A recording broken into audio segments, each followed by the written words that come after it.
The building collapse in Thane on the outskirts of Mumbai that's now killed 30 people. 50 others are injured and rescue work is still going on. Rescue workers fear people may still be trapped under the debris. The 7-story under construction building came up without any permission in less than 2 months on forest land. The building collapsed yesterday evening.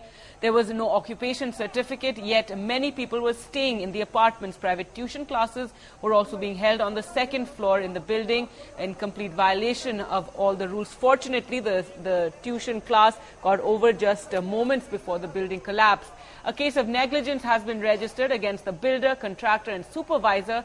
But the question is, can municipal authorities escape blame when they took no steps to stop the irregularities? Rescue operations are still underway. A team has come down from Pune as well to help with the rescue work. This 7-story structure came up on a nala, we're told. It was forest land, and the 8th floor was under construction when the entire structure came down, and was built in record time. As we said, within 2 months this structure came up. This is in Mumra in Thane, just outside of Mumbai. There's a huge demand, as we all know, in Mumbai for residential areas, and this has led to a nexus of sorts between authorities as well as builders, in which these buildings come up in record time. They're occupied illegally so that authorities cannot take any action against them. Well, earlier we spoke to NDTV Saurabh Gupta, who's at the site. All right, before we go to Saurabh, let's first go across to an interview we did with Jitendra Ahwad, the MLA, the NCP MLA from the area. He said that he's often pointed out these irregularities, but that the builder and bureaucrat nexus is so strong. It is absolutely the mistake of the local authorities, and some or the other way the government is also responsible. The government has passed a law that wherever there is illegal building, wherever the complaints have come in, the local authorities will be booked, they will be punished. Not a single action has been taken for last n number of years. The law has been passed by the Maharashtra government. So basically the overall negligence in such areas which are turning into ghettos of poor people, they have been neglected time and again. They have been neglected in water supply, they have been neglected in road, they have been neglected in all facilities, infrastructure facilities. It is a total negligence of the government, of the local authority, of the state, of the municipal corporation, whereby people have been taken the advantage of the whole situation. Something which will stop the illegal construction, a complete overall turn by the government. So a very strict action by the government will only stop this. Just a 24 hours remedy and a 36-hour talk on policy is not going to help. It should be a decision taken by the government that nothing doing, no more pardons, and we put an end to this nexus. We put an end to all this illegal structures. Bring out a housing policy. Give the poor man his justice. I am a part of the party which is into the government. I am not a part of the government. And we also spoke to the mayor of Thane, Harish Chandra Patil. Here's what he had to say. इसका पूरा अहवाल मांगा है मैंने, जो इसमें रहेंगे उसके ऊपर कड़ी कार्रवाई की जाएगी। और ये जो 2 बिल्डर है उनके ऊपर तो मैंने मांग किया है कि कुछ भी करके हम लोग शासन को भी इसका मांग कर रहे हैं कि इस बिल्डर को फांसी होनी चाहिए। ऐसा जब तक ये नहीं होगा तब तक ये काम ऐसे इलीगल रुका नहीं जाएगा, ऐसे मुझे लगता है। मुमरा में और ये जो चालू है यहाँ पे जो सिलपाटा और यहाँ पे जो चालू है, इसके ऊपर सीरियस एक्शन होना बहुत जरूरी है, क्योंकि ऑलरेडी यहाँ पे ऐसे बहुत से बार हुआ है। और हम लोग हमेशा प्रशासन ऐसे स्टैंडिंग कमेटी में हर टाइम इस बात का चर्चा होता है और हम लोग सीरियस एक्शन लेने के लिए बारे में इनको हमेशा बताया जाता है। मुझे समझ में नहीं आता है 7 माले की बिल्डिंग खड़ी होती है और हमारा प्रशासन क्या कर रहा है।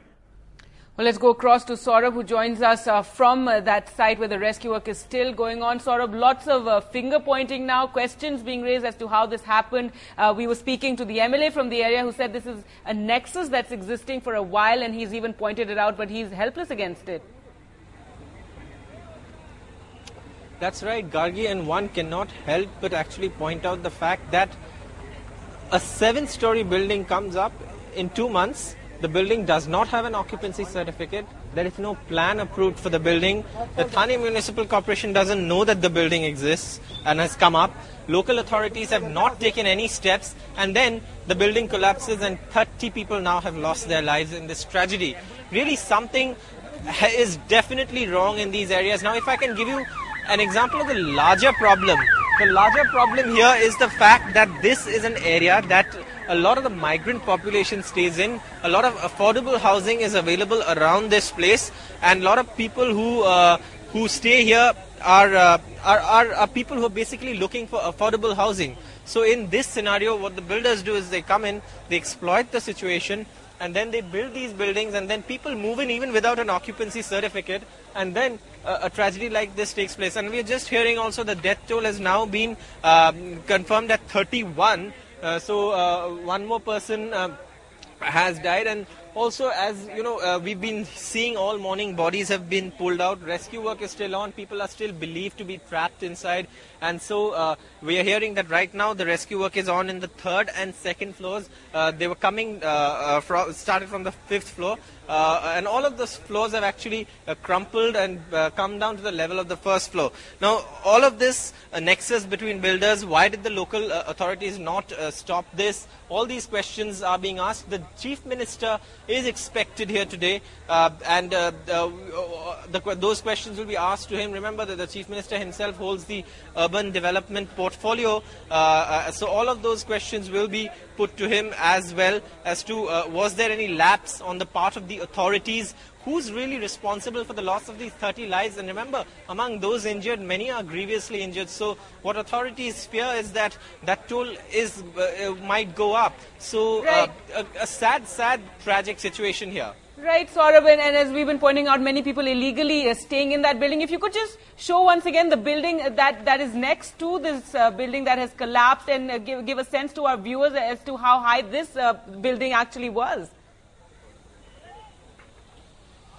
That's right. You know, if one actually looks at the building right next to the building which is still standing and has been built by the same builder who now has a case registered against him and is on the run, it gives the viewers an idea of where the building stood and to what level it has come down. If I can just ask my camera person to show these visuals, and one can also see how difficult it is for rescue workers to actually carry out rescue operations. Now, we know that sniffer dogs had been pressed into operation. One of the sniffer dogs actually went in and identified places where people could be trapped, and then people were rescued from there.